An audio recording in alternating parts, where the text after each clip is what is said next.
بسا اوقات بہت سی محنتوں کا نتیجہ انسان دیکھتا ہے کہ ضائع چلا گیا، میں نے 10 سال محنت کی، حاصل کوئی نہیں ملا۔ یہ ثمرات کیا ہیں؟ محنتوں کے ثمرات کا ضیاع۔ کوشش آپ نے کی، قسمت کی خوبی دیکھی ہے، ٹوٹی کہاں کمن، 2-4 ہاتھ جب کے لبے بام رہ گئے۔ Be prepared. ایک شاعر کے یہ اشعار ہیں، وہ کمیونسٹ تھا، میں نام بھی نہیں لیتا، لیکن یہ کہ یہ اسی انقلابی، چونکہ ان کا بھی ایک انقلابی نظریہ ہے، انقلابی عمل میں یہ سارے مراحل آتے ہیں۔ کوئی سیٹ بیک آیا، فرض کیجئے کوئی ناکامی ہو گئی، تو اپنے ساتھیوں کو دل بندھانے کے لیے یہ فصل امیدوں کی ہمدم اس بار بھی غارت جائے گی، سب محنت صبحوں شاموں کی اب کے بھی اکارت جائے گی۔ میرے نبی کے ثمرات کا جو لفظ یہاں آیا ہے، وَنَقْصٍ مِّنَ الْأَمْوَالِ وَالْأَنفُسِ وَالثَّمَرَاتِ، سب محنت صبحوں شاموں کی اب کے بھی اکارت جائے گی۔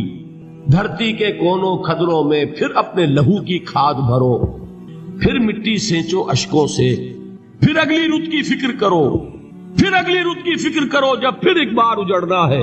ایک فصل پکی تو بھر پایا، تب تک تو یہی کچھ کرنا ہے، ایک مقصد ہے سامنے، انقلاب برپا کرنا ہے۔ ایک کوشش ناکام ہو جائے کوئی پرواہ نہیں، نیکسٹ، پھر تیار رہو ناکامی کے لیے۔ ایسا نہ ہو جو انگریزی میں کہتے ہیں hope for the best but be prepared for the worst. ایسا نہ ہو کہ دوسری مرتبہ ناکام ہو کے بددل ہو جاؤ، تمہاری ہمتیں جواب دے جائیں، نہیں، پہلے سے تیار رہو کہ دوسری مرتبہ بھی ناکامی آئے تو آئے، لیکن جب تک کہ کامیابی حاصل نہیں ہوتی ہمیں یہ کام کیے تھے۔ دیکھیے سیرت میں آیا کہ نہیں یہ واقعہ؟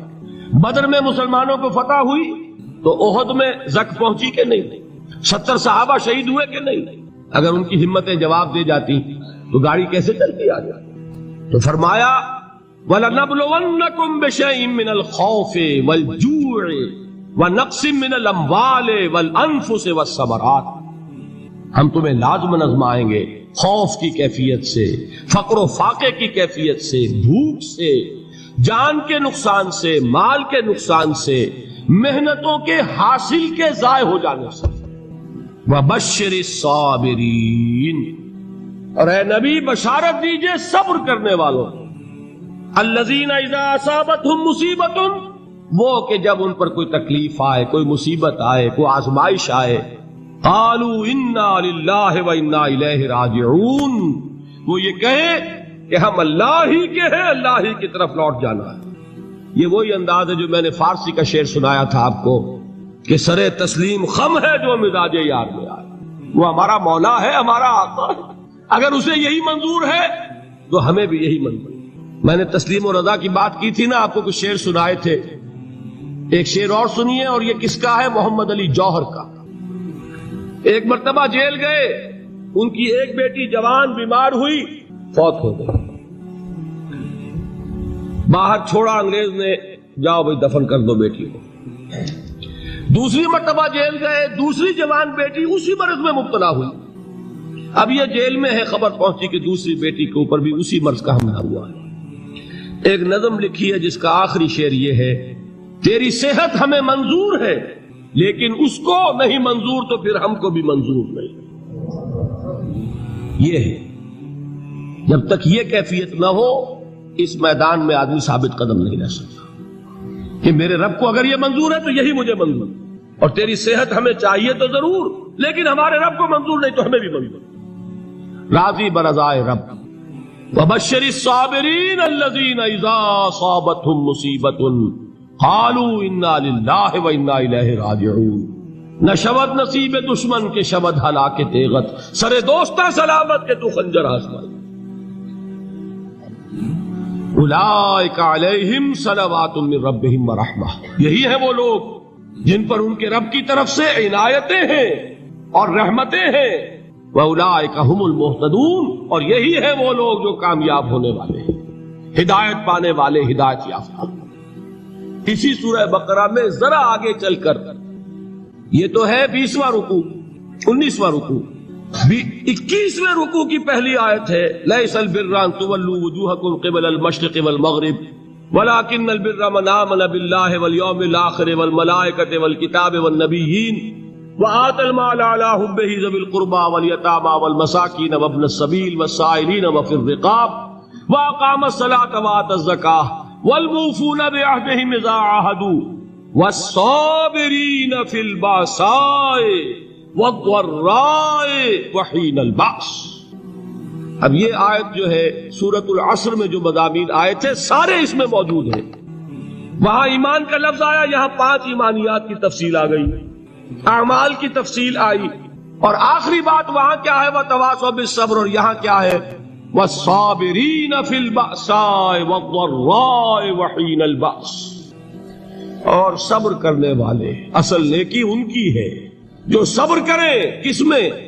جنگ کے وقت، ضرائے، بأسائے، بأسا کہتے ہیں فقر اور فاقہ، واحد آئے گا باس تو اس کے معنی جنگ، اور بأسا جمع میں آئے گا تو فاقہ، فقر، بھوک، اور ذرائع جسمانی تکلیف، ضرر، جسمانی تکلیفوں میں صبر کرنے والے، فقر اور فاقے میں صبر کرنے والے، اور جنگ کے وقت صبر کرنے والے۔ اولئک الذین صدقوا واولئک هم المتقون، یہ ہے وہ لوگ جو صبر کرنے والے ہیں، یہ ہے جو سچے ہیں، جو اپنے دعوے میں نیکی کے اور ایمان کے صادق ہیں، اور یہی وہ لوگ ہیں جو متقی ہیں۔ اگلی سورت ہے سورہ آل عمران، اس میں 2 لفظ آئے ہیں، آخری آیت، یا ایھا الذین آمنوا اصبروا وصابروا ورابطوا واتقوا اللہ لعلکم تفلحون۔ دیکھیے یہاں صبر اور صابر، جو تعلق جہد اور جہاد کا ہے وہی ہے صبر اور مصابرت۔ صبر ایک طرفہ عمل ہے، آپ جھیل رہے ہیں، برداشت کر رہے ہیں، صبر علی المعصیہ، صبر علی الطاعہ، صبر علی الابتلاء، یہ سب کیا ہے؟ صبر۔ اور مصابرت کیا ہے؟ صبر کا صبر سے مقابلہ۔ یہ سورہ آل عمران، اب وقت نہیں ہے میں آپ کو سناتا اللہ تعالیٰ نے کیسے کیسے مسلمانوں سے کہا، مسلمانوں تمہیں زخ پہنچی ہے تو انہیں بھی تو پہنچی تھی، ان کے 70 نہیں مارے گئے تھے بدر میں، ان کے حوصلے جو ہیں وہ تو پست نہیں ہوئے، وہ اگلے سال آ گئے تم پر چڑھائی کر کے، تم کیوں اتنا برا مان رہے ہو؟ تمہارے دل اتنے زخمی کیوں ہو گئے؟ تمہیں تکلیف پہنچتی ہے تو انہیں بھی پہنچتی ہے۔ اپنی غیرت جو ہے ہمیں ذرا اس کا جائزہ لینا چاہیے۔ لوگ باطل نظریات کے لیے کتنی قربانیاں دے رہے ہیں، لوگ باطل چیزوں کے فروغ کے لیے کتنی محنتیں کر رہے ہیں۔ جیسا کہ میں نے ابھی کہا تھا، اسی غیرت کو چیلنج کرنے کے لیے، ذرا آپ کی حمیت دینی کو جوش دلانے کے لیے، قادیانی نوجوان کتنی تعداد میں اپنے آپ کو دین کے لیے وقف کرتا ہے، اور آپ کتنے نوجوان ہیں جو اپنے آپ کو دین کے لیے وقف کر سکتے ہیں، اور ہوں وہ کھاتے پیتے گھرانوں کے لوگ۔ یہ نہیں ہے کہ اگر کوئی اور کام نہیں کر سکتا تو پھر یہ ہے کہ وہ دین کے کام میں لگ جائے۔ باصلاحیت لوگ، کھاتے پیتے لوگ، ذہنی استعداد رکھنے والے لوگ، اونچے گھرانوں کے لوگ، وہ وقف کریں اپنے آپ کو دین کے لیے۔ اس کے بغیر کیسے باہر آ جائے گی، کیسے رونق آ جائے گی؟ تو دنیا میں باطل نظریات والے جو ہیں، یہ بات کہی گئی ہے، مسلمانوں تم اگر توحید کے لیے لڑ رہے ہو، دیکھتے نہیں ابو جہل کو، اس نے گردن کٹوائی ہے شرک کے لیے، شرک کے لیے گردن کٹوائے، اور تم توحید کے لیے گردن کٹوانے کو تیار ہو؟ اس نے گردن کٹوائی کہ نہیں کٹوائی؟ اور کس طرح کٹوائی ہے؟ کیونکہ بڑا متکبر قسم کا، فرعون قسم کا شخص تھا، جب گردن کاٹنے لگے تو کہتا ہے ذرا نیچے سے کاٹنا، تاکہ جب تم نیزے کے اوپر چڑھاؤ میرے سر کو تو اونچا نظر آئے، معلوم ہو سردار کا سر۔ وہ بدبخت مرتے ہوئے بھی جو اس کی کیفیت تھی نا، اس کو ذہن میں رکھی۔ تو یہ اس لوگوں نے قربانیاں دی، جانے دی، تو فرمایا اگر تم ان سے زیادہ قربانی نہیں دو گے، جو نوٹ کر لیجیے اس کو، مجرد اگر حق کو غالب کرنا اللہ کے ذمے ہو تو آنے واحد میں غالب کر دے گا، تمہیں تکلیف ہی دینے کی ضرورت نہیں۔ سمجھ رہے؟ کیا اللہ کے مقابلے میں کوئی باطل کی طاقت ٹھہر سکتی ہے؟ یہ تمہارے ایمان کا امتحان ہے، یہ تمہارے خلوص کی آزمائش ہے، یہ تمہارے امتحان کا ثبوت درکار ہے کہ اللہ تعالیٰ دیکھنا چاہتا ہے تم اس کے لیے اپنی جانیں قربان کرنے کو تیار ہو کہ نہیں، تم اس کے لیے تن من دھن لگانے کو تیار ہو کہ نہیں۔ اور یہ جان لو کہ اگر کفار اور مشرکین اور ملحدین اور باطل نظریات والے وہ جو کچھ قربانیاں اپنے باطل نظریات کے لیے دے رہے ہیں، ان سے زیادہ اگر تم نہیں دو گے تو حق غالب نہیں ہوگا۔ انہوں نے جو صبر کیا ہے اپنے باطل نظریات پر، اگر تم اس سے زیادہ صبر کا ثبوت نہیں دو گے اپنے اس حق پر تو حق غالب نہیں ہوگا. اس لیے فرمایا یا ایھا الذین آمنوا اصبروا وصابروا، نہ صرف یہ کہ صبر کرو بلکہ صبر میں اپنے دشمنوں سے آگے نکلو، ان کے صبر سے بڑھ کر صبر کرو. ورابطوا، مرابطہ کہتے ہیں چوکس رہنا، ہوشیار، پہرا دو. ایسا نہ ہو کہ دشمن جو ہے غفلت میں تمہارے اوپر کوئی حملہ جو ہے کر بیٹھے. واتقوا اللہ، اور اللہ کا تقوی اختیار کرو، لعلکم تفلحون، تاکہ تم فلاح پاؤ. زندگی میں دکھ اور سکھ ان کا چولی دامن کا ساتھ ہے. دکھ بھی ہے، سکھ، سردی کے ساتھ گرمی بھی ہے، نرمی کے ساتھ سختی بھی ہے. ان مع العسر یسرا، ان مع العسر یسرا، یسر کے ساتھ عسر، عسر کے ساتھ یسر. لیکن انسان نفسیاتی طور پر متاثر جو ہوتا ہے زیادہ، وہ تکلیف سے، دکھ سے. خوشی آتی ہے تو وہ ایسے گزر جاتی ہے، اس کا وقت کا بھی پتہ نہیں چلتا، گزر بڑی تیزی کے ساتھ وقت گزر. لیکن غم کا معاملہ ہو جائے تو ایک ایک لحظہ جو ہے وہ بڑا کٹھن ہو جاتا ہے، بڑی مشکل سے گزر. تو انسان کے احساسات پر زیادہ جو اثر آتا ہے وہ دکھ کا. بعض فلسفے دنیا میں ایسے ہیں کہ جنہوں نے اس دکھ، خاص طور پر جو حساس انسان اس کو محسوس کرتا ہے، اس کے اعتبار سے یہ کہا ہے کہ دنیاوی زندگی نرا دکھ ہی دکھ ہے. آپ کو معلوم ہے کہ تعداد انسانوں کی بہت بڑی تعداد ہے جو بدھ مت کی پیروکار ہے، اور بدھ مت کا کلمہ طیبہ یہ ہے، یعنی یہ ان کا اصل الاصول ہے. جیسے ہمارے دین کا اصل الاصول ہے لا الہ الا اللہ محمد اللہ، کلمہ طیبہ. ان کا جو کلمہ طیبہ ہے وہ یہ سروم دکھم، سب دکھ ہی دکھ ہے، سب مصیبت ہی مصیبت ہے. انسانی زندگی جو ہے وہ تو صرف دکھوں سے اور تکلیفوں سے عبارت ہے. اسی کو غالب نے بھی کہا ہے. آپ نے یہ شعر غالب کا میں نے بہت سے دور سنا ہوگا کہ قید حیات و بند غم اصل میں دونوں ایک ہے. یہ قید حیات ہے. ابھی آپ حدیث سن رہے تھے، اب دنیا سجن المومن، مومن کے لیے یہ دنیا کی زندگی جو ہے جیل خانہ ہے. یہ قید ہے، قید حیات. جیسے جیل میں آدمی اپنی مرضی سے نہیں جاتا، بھیجا جاتا ہے، اپنی مرضی سے نہیں نکلتا بلکہ نکالا جاتا ہے. اسی طرح لائی حیات آئے قضا لے چلی چلے، اپنی خوشی سے آئے نہ اپنی چلے. تو دنیا کی زندگی جو ہے وہ واقعتاً ایک اعتبار سے قید خانہ ہے. قید حیات و بند غم اصل میں دونوں ایک ہیں. جب تک یہ زندگی رہے گی غم بھی لگا رہے گا، تکلیفیں لگی رہے گی، مسائل آتے رہیں گے، انسان کو دکھوں کا سامنا رہے گا، واسطہ رہے گا.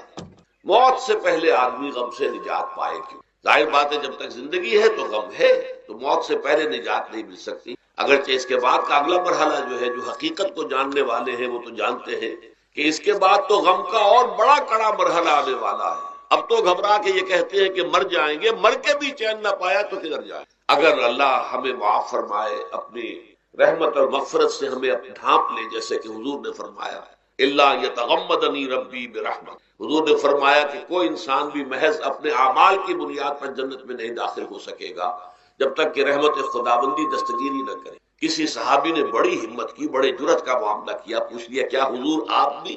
ظاہر بات ہے آپ بھی انسان ہیں، آپ بھی بشر ہیں، قرآن مجید میں کہلوایا گیا ہے اور انما انا بشر مثلکم. تو اگر آپ کہتے ہیں کوئی انسان جنت میں داخل نہیں ہو سکے گا محض اپنے اعمال کی بنیاد پر جب تک کہ رحمت خداوندی دستگیری نہ کرے، تو کیا آپ بھی اس قاعدہ کلیہ میں شامل ہیں؟ آپ نے فرمایا ہاں میں بھی. اللہ یتغمدنی ربی برحمتہ، جب تک کہ میرا رب مجھے اپنی رحمت سے ڈھانپ نہیں لے گا میں بھی جس میں داخل نہیں. تو اس اعتبار سے اللہ تعالیٰ وہاں ہمیں بچا لے. لیکن جو وہاں نہیں بچایا گیا، اب ظاہر بات ہے کہ اس کے لیے جو مصیبت ہے وہ تو پھر دائمی ہے، ابدی ہے، دکھ ہی دکھ. میں اس کی طرف زیادہ جانا نہیں چاہتا. اس وقت اصل میں میرا موضوع جو ہے وہ اس دنیا میں دکھوں کا علاج. اب اس اعتبار سے غور کیجئے، دکھ دو قسم. قرآن مجید پر جتنا میں نے غور کیا، دکھ ایک تو وہ ہے کہ جو ناگہانی طور پر آ جاتے ہیں، اس میں ہماری کسی غلطی کو دخل نہیں ہے. وہ کوئی آفت سماوی ہے، کوئی زلزلہ آ گیا ہے. ابھی آپ کو معلوم ہے بھوج جو قصبہ تھا گجرات سٹیٹ کا، انڈیا کا پورا ختم ہو گیا. اس میں بہت سے مسلمان. جب کوئی آفت سماوی آتی ہے تو وہ ظاہر بات ہے کہ پھر سب کے سب لوگ اس کی لپیٹ میں آ جاتے ہیں. زلزلہ آ گیا، کوئی اور طوفان آ جائے، جیسا کہ کئی مرتبہ آپ نے اخبارات میں پڑھا ہوگا، اس سال امریکہ میں بہت طوفان آئے ہیں، مشرقی ساحل پر بار بار طوفان آئے، وہاں بھی لوگ مرتے ہیں، وہاں بھی چھتیں اڑ جاتی ہیں، وہاں بھی تباہی جو ہے آتی ہے. تو اس حوالے سے ایک تو ہے وہ ناگہانی آفات، آفت ارضی ہو یا آفت سماوی ہو. زلزلہ ہے یا آفت ارضی ہے، طوفان آ گیا ہے، کوئی سائیکلون آ گیا یا آفت سماوی ہے. یا کوئی آسمان سے بڑا سا پتھر آ جائے. آپ کبھی کبھی اخبارات میں پڑھتے ہوں گے کہ ایک بڑی چٹان پاس سے گزر گئی، بہت بڑی خلائی چٹان جو ہے زمین کے قریب سے ہو کر گزر گئی، زمین بچ گئی، ورنہ اگر وہ زمین سے ٹکرا جاتی تو نہ معلوم کتنا بڑا یہاں پر تباہی کا معاملہ. بڑے بڑے جو ہے شہاب گرتے رہے زمین کے اوپر، بڑی بڑی تباہیاں آتی رہی ماضی. تو ایک تو یہ ہے، اور ان میں بھی تقسیم کیجئے یہ ناگہانی تکلیف، ناگہانی مصیبت، یا کوئی آفت سماوی یا آفت ارضی. اس کی بھی پھر دو قسمیں ہو گئی. ایک وہ کہ جو افراد کو متاثر، انفرادی سطح، آدمی سڑک پر جا رہا تھا، پیچھے سے آ کر کسی گاڑی نے ٹکر ماری، گر گیا، ٹانگ ٹوٹ گئی. اب ظاہر بات ہے کہ اس میں اس کا کوئی قصور نہیں ہے، یہ اللہ تعالیٰ کی طرف سے بات آ گئی ہے. یا یہ کہ کوئی اگر اجتماعی سطح پر آیا، جیسا کہ زلزلہ ہے، یا جیسا کہ کوئی سائیکلون ہے، کوئی بڑا طوفان ہے، بہت بڑے فلڈز آ گئے ہیں. اس وقت بھی موزمبیق میں بہت بڑا فلڈ آیا ہوا ہے، ساؤتھ افریقہ میں، اور افریقہ میں پچھلے سال بھی بہت بڑا فلڈ آیا تھا، بڑی تباہی آ رہا. تو یہ آفت سماوی، یہ ظاہر بات ہے کہ اجتماعی سطح پر آتی ہے، بڑی بڑی مقدار میں، تعداد میں لوگ متاثر، لاکھوں لوگ بے گھر ہو جاتے ہیں، ہزاروں آدمی مارے جاتے ہیں. پہلی شکل جو ہے دکھ کی، جیسا کہ میں نے عرض کیا، وہ ناگہانی دکھ، کوئی آفت ارضی، کوئی آفت سماوی، خواہ وہ انفرادی ہو خواہ اجتماعی. اس کے ضمن میں کیا علاج ہے؟ ظاہر بات ہے کہ اس کا علاج یہ تو نہیں ہو سکتا کہ آپ اس کو ختم کریں. انگریزی کا ایک محاورہ ہے، what cannot be cured must be endured. جو چیز جو ہے جس کا علاج نہیں ہو سکتا وہ تو برداشت کرنی پڑے گی. بعض بیماریاں بھی ایسی ہیں، ڈائبٹیز ہو گئی ہے، شوگر کا مرض ہو گیا، ڈاکٹر آپ کو بتائے گا کہ بھائی اب یہ مرض جائے گا نہیں، اب آپ کو اس مرض کے ساتھ ہی اپنے آپ کو ایڈجسٹ کر کے اپنی غذا وغیرہ اس کے مطابق طے کر لیجیے، ورنہ یہ کہ یہ نہ سمجھیے کہ یہ مرض چلا جائے گا. تو what cannot be cured must be endured. لہذا ان آفت سماوی و عرضی، چاہے وہ انفرادی سطح پر متاثر کرتی ہوں انسانوں کو، اور چاہے اجتماعی سطح پر، اس کا تو علاج ایک ہی ہے. عربی میں بھی ایک محاورہ یہ ہے کہ کسی نے پوچھا تھا کہ بچھو کے کاٹے کا کیا علاج ہے؟ البکاء الی الصباح. رات کو اگر کاٹا ہے کسی بچھو نے تو روتے رہو صبح تک، یہ علاج ہے، اس کا اور کوئی علاج ہے ہی نہیں. تو جو چیز لا علاج ہے اسے برداشت کر. گویا کہ یہاں جو اصل شے ہوگی کہ دنیاوی آفات، ارضی و سماوی آفات، ناگہانی آفات، ناگہانی مصیبتیں، ان کے ضمن میں ہمیں ایسی شے کی ضرورت ہے جو ہمارے اندر برداشت پیدا، اس کو جھیلنا آسان بنا دے. ہم اس کی وجہ سے بجھ کر نہ رہ جائیں، ہماری ہمتیں جواب نہ دے جائیں، ہمارا ارادہ ختم نہ ہو جائے، ہمارا حوصلہ پست نہ ہو جائے، بلکہ برداشت ہو، جھیلنا ہو، تحمل. ابھی بھٹر صاحب کہہ رہے تھے اللہ تعالیٰ ذرا سا متحمل ہے. میں نے کہا یہ بہت غلط بات کہہ رہے، اللہ بہت متحمل ہے. وہ ذرا سا تو یوں سمجھیے کہ ان کے کہنے کے انداز میں یہ بات آ گئی، ذرا سا رحیم بھی ہے. نہیں، وہ بہت رحیم ہے، بہت متحمل ہے، بہت حلیم. لیکن یہ کہ ہمیں یہ جو آفات سماویہ اور عرضیاں ہیں جو ہمارے اوپر آ جاتی ہیں اللہ کی طرف سے، ان کے ضمن میں ذہنی ایک ایٹیچیوڈ پیدا ہو جائے، سوچ کا ایک خاص رخ بن جائے، انسان کے احساسات ایک خاص طرز پر ڈھل جائیں، تو پھر ان کو برداشت کرنا آسان ہے. اور وہ کیا ہے؟ وہ ہمارے ایمان کا لازمی. ایمان ہمیں یہ بتاتا ہے کہ کوئی مصیبت اس زمین میں آتی ہے نہ تمہاری جانوں پر آتی ہے بغیر اذن رب. جو کچھ آ رہا ہے اللہ تعالیٰ کے فیصلے سے آیا ہے. یہ کوئی اندھا بہرا مادہ نہیں ہے، یہ کوئی اندھا بھینسا نہیں ہے کہ اس نے آ کے آپ کو ٹکر مار دی ہے. نہیں، یہ تو سمیع و بصیر، علیم و خبیر اللہ، اور حکیم اور قدیر اللہ کا فیصلہ. لہذا یہ من جانب اللہ ہے، اس کو تم سمجھو کہ یہ اللہ تعالیٰ کی طرف سے ہے. اور جب اللہ کی طرف سے ہے تو سورہ آل عمران میں فرمایا بیدہ الخیر، اس کے ہاتھ میں تو خیر ہی خیر ہے. یعنی بظاہر تمہیں محسوس ہوتا بھی ہو کہ یہ میرے لیے تکلیف دہ بات آ گئی، تو اس کو یوں سمجھو کہ اس کا نتیجہ جو میرے حق میں نکلے گا وہ خیر ہوگا. فوری طور پر تو تکلیف ہے، مجھے اچھی نہیں لگ رہی، ناگوار ہے، لیکن نتیجہ اس کا خیر نکلے گا.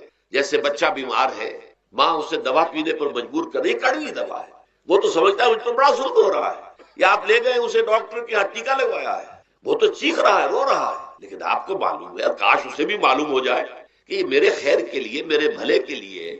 اگر اسے یہ معلوم اور محسوس ہو جائے تو اس کی تکلیف اس کے اندر بہت کمی آ جائے گی، وہ سہار لے گا، اس کو وہ برداشت کرے گا. اس حوالے سے اس کا جو ہمارے دین میں اس کا نام ہے، اس ذہنی کیفیت کا، ان احساسات کا، اسے ہم کہتے ہیں تسلیم و رضا. جو کچھ آ رہا ہے اللہ کی طرف سے آ رہا ہے، لہذا سر تسلیم خم، اے اللہ ہم قبول کر. رضا، ہر حال میں تیری رضا پر راضی، جو تیرا فیصلہ ہے ہمیں بصر و چشم، تسلیم و رضا. ہم بھی تسلیم کی خو ڈالیں گے، بے نیازی تیری عادت ہی صحیح۔ اللہ تو بے نیاز ہے، لیکن اے اللہ تو ہمارے لیے جو بھی تکلیف کا تو نے فیصلہ کیا، ہم تسلیم کی خو ڈالیں گے، عادت پیدا کر لیں گے اپنے اندر کہ ہر ساقی ماریخ عین الطاف است، کہ میرا ساقی میرے پیالے میں جو کچھ ڈال دے یہ اس کا لطف و کرم ہے۔ یہ مقام رضا ہے، یہ ایمان کا ایک ایسا تقاضا ہے کہ جس کو ہم کہیں گے ایمان کی حلاوت، ایمان کی مٹھاس۔ اگر آپ کا منہ کڑوا ہو جائے تو آپ چینی کھاتے ہیں تاکہ منہ کا ذائقہ ٹھیک ہو جائے۔ اگر تکالیف کی وجہ سے، دکھ کی وجہ سے آپ کے احساسات کے اندر کوئی خرابی پیدا ہو رہی ہے، یہ جو مقام رضا ہے یہ اس کے لیے قند ہے، یہ اس کے لیے چینی ہے، یہ اس کے لیے شہد ہے، یہ اس کی تلخی کو ضائع کر دینے والی چیز کہ اللہ تیری رضا پر ناصر راضی برضائے رب۔ اب اس کے ضمن میں سمجھئے، یہ تو اصولی بات میں نے آپ کو بتا دی۔ اس کی تین کیفیات ہو سکتی ہے کیوں اللہ کی طرف سے یہ چیزیں آتی ہیں۔ سب سے پہلی شے ہے، اب وہ جو آیات میں نے سنائی تھی وہ سن لیجیے پہلے ترجمہ۔ سورہ تغابن نے فرمایا ما صاب من مصیبت الا باذن اللہ، دیکھو کوئی مصیبت تم پر نہیں آ سکتی، نہیں آتی مگر اللہ کے اذن۔ ومن یؤمن باللہ، اور جو شخص اللہ پر ایمان رکھتا ہو، یہد قلبہ، اللہ اس کے دل کو ہدایت دے دے، اس کے دل کو سکون عطا کر، وہ راضی برضائے رب ہو، اس میں شکوہ نہیں رہتا، اس میں شکایت نہیں ہو، اس میں تلخی نہیں ہوتی، کیوں ہو گیا، کیسے ہو گیا، کیوں ہو گیا، نہیں ہونا چاہیے۔ یہ سارا جو پیچ آدمی کھاتا رہتا ہے نا، اندر ہی اندر وہ جو پیچ کھا رہا ہے، یہ سب پیچ سے نجات نہیں گئی۔ برو کشید سے پیچا کے ہست بود مرا، چے اقدہا کے مقام رضا کشود مرا۔ یہ پیچ کھانا جو ہے، پیچا کے ہست بود، اس سے اللہ تعالیٰ نے مجھے نجات دے دی ہے مقام رضا کے ذریعے سے۔ کتنے بڑے بڑے عقدے میرے حل ہو گئے اس مقام رضا سے، چے اقدہا کہ مقام رضا کشود میرے تو بہت سے عقدے اس سے حل ہو گئے۔ اس حوالے سے ایک موٹی بات تو یہ ہو گئی، لیکن اب اس کو تین حصوں میں تقسیم۔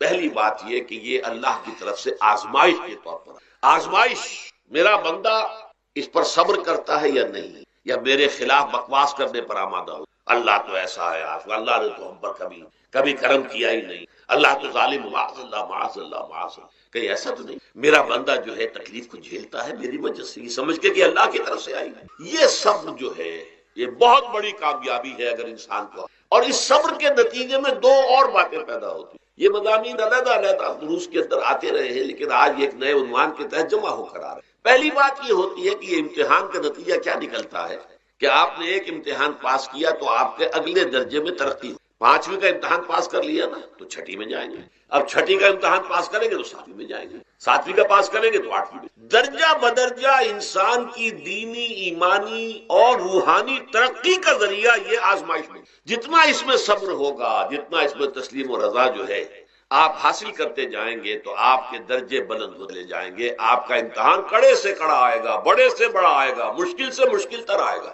ایک وقت میں ایم اے کا امتحان بھی آپ کو دینا ہوگا، ایک وقت میں ہو سکتا ہے پی ایچ ڈی کے لیے تھیسس آپ لکھیں، پھر اس کے اوپر جو ہے ٹیم بیٹھی ہوئی اور آپ سے وہ بحث کرے، جرا کرے آپ سے، وہ بھی کرنا ہوگا۔ لیکن یہ کہ اگر پرائمری ہی میں فیل ہو گئے تو اس کا سوال ہی پیدا نہیں ہوتا کہ کبھی آپ ایم اے کا یا پی ایچ ڈی کا تھیسس بھی۔ اور اسی کو دوسرے انداز میں کہا گیا ہے قرآن مجید میں، وَلِيُبْلِيَ الْمُؤْمِنِينَ مِنْهُ بَلَاءً حَسَنًا۔ اصل میں ابلا کہتے ہیں، بلا یبلو جو ہے عربی زبان میں آتا ہے آزمانا۔ خلق الموت والحیات لیبلوکم ایکم احسن عملا، یہی معنی ابتلا کے میں، ابتلا یبتلی آزمانا۔ ابلا یبلی جو آتا ہے باب افعال سے، اس میں آتا ہے کسی کو کسی تکلیف میں ڈال کر اس کو نکھارنا، کہ اس کا جوہر نکھر جائے، اس کے اندر جو خیر ہے وہ اور چمک جائے، لوگوں کو بھی معلوم ہو جائے کہ یہ شخص اس مقام کا اہل ہے، اس کے اندر یہ صلاحیت ہے، اس میں یہ